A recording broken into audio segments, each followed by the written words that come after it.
در اظهارات وزارت کارهای داخلی گفته شده است که عملیات در میان نورسان با هدف حفظ آنها از گرفتار شوی به کرونا ویروس است.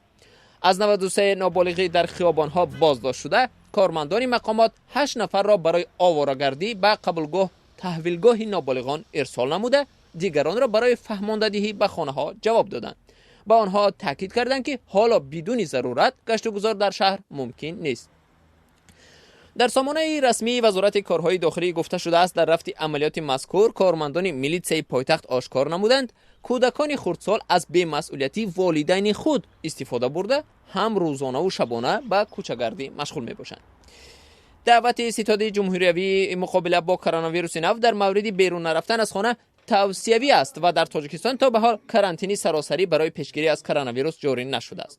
بنابراین به گفته حقوق شناس شاکر جان حکیموف طلب میلیسا در نسبت نورسان برای بیرون نرفتن از خانه اساسی حقوقی ندارد.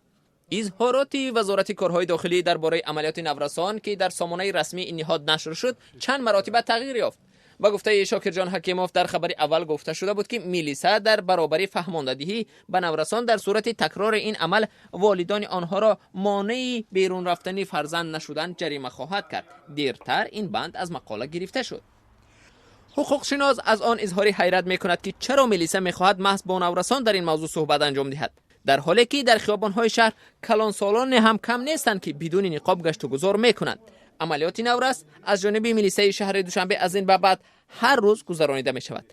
اما حقوق جریمه بستن را مقامات حفظ حقوق تنها پس از 15 ایون با مورد عمل قرار گرفتن قرار ستاد مقابله با کرونا ویروس پیدا خواهند کرد. برای گشت و گذار بدون نقاب در شهر دوشنبه از 15 ایون 290 سامانه جریمه معین شده است.